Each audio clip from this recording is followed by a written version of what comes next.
Madame la secrétaire générale, chère Anne, mesdames, messieurs, tout d'abord, je voulais vous remercier pour votre invitation. Vous le savez, j'aime pouvoir échanger directement avec vous. Vous l'avez souligné, je suis attachée à un dialogue constructif de qualité, même si cela n'implique pas que nous soyons toujours d'accord, et c'est bien normal. Mais je suis heureuse de vous rencontrer, vous tous, aujourd'hui, et d'avoir l'occasion d'élargir le cercle de nos échanges. Je note le thème que vous avez choisi de donner à vos journées. Réfléchir à l'éthique de nos pratiques me paraît en effet fondamental dans cette période de changement et de tension, vous l'avez souligné. Et si les contraintes et les problématiques évoluent, nous devons maintenir et partager des repères éthiques forts. C'est vrai à titre individuel, car ils sont souvent à l'origine de notre action pour le service public, et aussi pour le collectif, car ils donnent du sens à nos projets. Vous l'avez souligné dans votre discours, les sujets de discussion sont extrêmement nombreux en cette période et j'ai bien entendu vos différentes interpellations et vos alertes. Effectivement, je ne vais pas pouvoir répondre aujourd'hui à l'ensemble des points que vous avez évoqués, d'autant que plusieurs de ces sujets font actuellement l'objet de travaux et de discussions, et je ne peux pas anticiper d'éventuelles prises de parole politiques, et d'ailleurs la ministre a indiqué qu'elle s'exprimerait très prochainement. Mais je vais vous répondre très précisément sur le premier sujet qui me paraît à la fois le plus fondamental et le préalable à tous les autres, comment travailler ensemble. Que ce soit pour les textes d'application des deux lois qui nous concernent, les projets de stratégie Ma Santé 2022, les difficultés que rencontre l'hôpital ou les questions propres à nos métiers, pour tous ces sujets, nous avons besoin d'un dialogue sincère et soutenu entre l'administration et les partenaires sociaux. Nous devons conforter ce dialogue et l'entretenir sous ses différentes formes. C'est ce à quoi je me suis attachée depuis ma prise de fonction et j'entends que nous poursuivions en ce sens.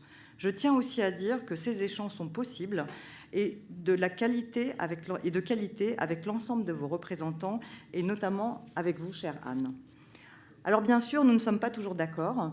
Vous l'avez illustré avec force et conviction dans votre discours, mais nous ne résoudrons rien en tournant le dos au débat ou en refusant la confrontation de nos positions. Je réponds donc positivement à votre demande de définir ensemble une méthode de travail et de préciser nos calendriers. Certes, vous l'avez dit, les échéances sont nombreuses et rapprochées, mais nous devons maintenir une exigence en matière de concertation. Nous devons aussi vous associer et travailler ensemble à l'élaboration de nouvelles propositions dès que et à chaque fois que cela est possible. À ce titre, les démarches adoptées pour différents travaux que vous avez évoqués, que ce soit les GHT ou les hôpitaux de proximité, laissent entrevoir de nouvelles modalités de travail. Nous ferons le bilan de ces méthodes et nous pourrons très certainement envisager de les reproduire. J'ai aussi souhaité, après en avoir échangé d'ailleurs avec vous, que nous renforcions le suivi commun des textes d'application de la loi de transformation de la fonction publique pour les textes du versant de la fonction publique hospitalière. Vous l'aviez souhaité et je vais m'y attacher. En tout cas, je m'y suis engagée auprès de vous. Une première réunion se tiendra d'ailleurs dans les prochains jours au ministère et nous pourrons arrêter un calendrier pour les suivantes. J'ai la conviction que ces temps d'échange sont non seulement légitimes, mais ils sont aussi source d'une plus grande efficacité pour les politiques publiques et plus que jamais nécessaires pour réussir la transformation de notre système de santé. Nous le savons toutes et tous, notre système de santé doit relever des défis majeurs et vous mesurez mieux que personne l'ampleur de ces défis. Avec la stratégie Ma Santé 2022, des projets importants ont été lancés pour y répondre.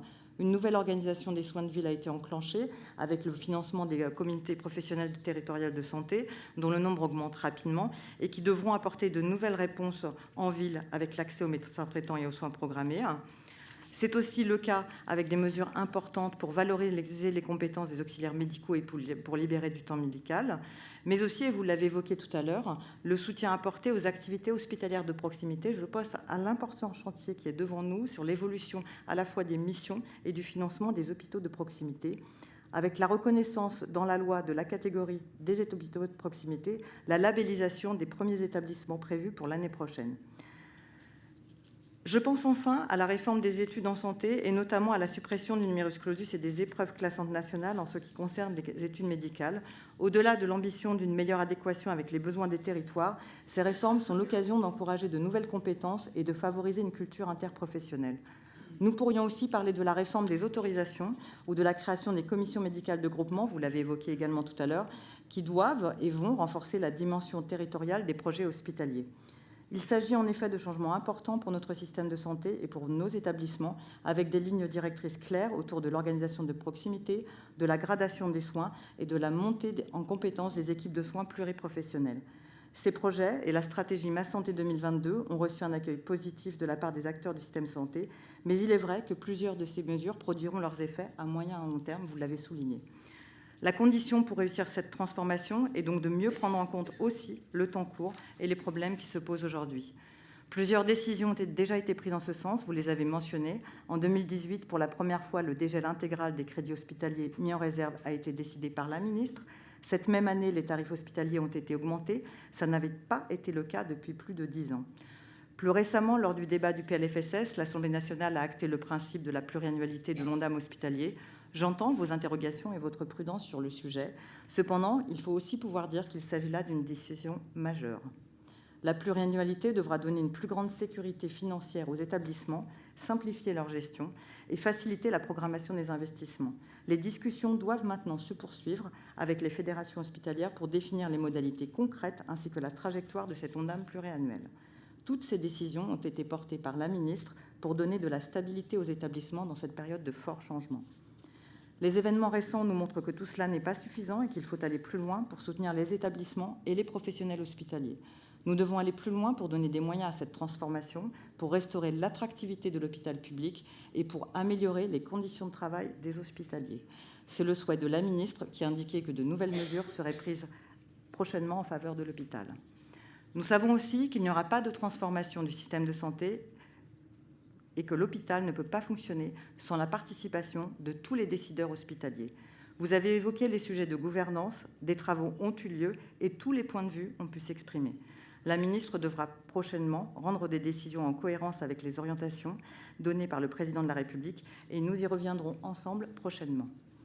En attendant que ces décisions soient rendues, je veux partager avec vous ma conviction. Je crois sincèrement que la question qui nous est posée n'est pas de trouver le ou les responsables d'une quelconque défaillance d'une gouvernance.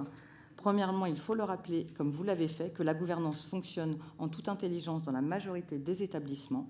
Deuxièmement, demandons-nous de quelles alliances nous avons besoin pour investir l'espace territorial, pour soutenir les projets médicaux partagés et pour relever les défis de la coopération avec la ville, de l'accès aux soins, de l'innovation ou de la pertinence des soins. Ce sont ces questions qui ont guidé les discussions et qui doivent nous guider sur l'évolution de la gouvernance des GHT. Je veux profiter de vos journées pour dire un mot à destination des directrices et des directeurs. Nous avons bien conscience que vous êtes en première ligne des tensions de notre système et que votre exercice est de plus en plus difficile. Vous devez gérer des contradictions nombreuses et parfois insolubles. Je souhaite ici saluer le savoir-faire qui est le vôtre pour mener à bien vos missions. Vous y êtes pour beaucoup si l'hôpital français reste une référence, malgré les difficultés qu'il peut rencontrer. Les métiers de direction évoluent rapidement et vous avez su vous adapter et rester des acteurs de ce changement. Mais nous devons également prendre en compte ces évolutions et mieux vous accompagner. Plusieurs questions ont été pointées il y a quelques instants et je ne veux éluder aucun débat. Nous devons nous poser toutes les questions sur les parcours des carrières, sur la formation initiale à l'EHESP et la formation continue tout au long de vos carrières ou sur les nouvelles missions des directeurs. Je tiens à ce que nous ayons une attention toute particulière sur l'accompagnement des débuts de carrière et sur le soutien aux directeurs confrontés à des situations difficiles. Ce sont des garanties que nous devons donner aux jeunes et futurs directeurs et à tous ceux qui ont fait le choix d'assumer des responsabilités importantes. Ces réflexions, nous devrons les mener ensemble en lien avec le CNG et je pense que sa directrice générale, Ève Parrier, aura l'occasion de vous en parler dès demain matin. Cette démarche, nous aurons à la construire ensemble et je souhaite que le 5A-CFDT puisse formuler des propositions sur les objectifs et la forme que pourraient prendre ces travaux. Nous aurons la possibilité d'un premier échange à ce sujet dans quelques jours au ministère. Mesdames, Messieurs, vous l'avez compris, pour faire face aux défis de notre système de santé, je ne crois pas que le travail unilatéral soit la bonne méthode. Nous devons mettre autour de la table les organisations concernées, les différents métiers et les usagers. C'est le seul moyen de dépasser nos difficultés et de trouver des propositions qui soient à la fois réalistes et efficaces. Il n'y aura bien entendu rien de facile ou d'évident, car nous devons faire avec des contraintes de temps, de règles, de moyens, mais la situation implique que nous fassions le pari du travail collectif et de la confiance. Ce qui, rassurez-vous, n'empêchera pas les échanges habituels entre les partenaires sociaux et l'administration. Nous avons donc devant nous de nombreux sujets et des échéances pour faire la preuve de cette ambition de dialogue. Pour terminer, je vous souhaite de très bonnes journées inspirantes et une soirée conviviale dans cette belle ville de Bordeaux. Un grand merci à tous.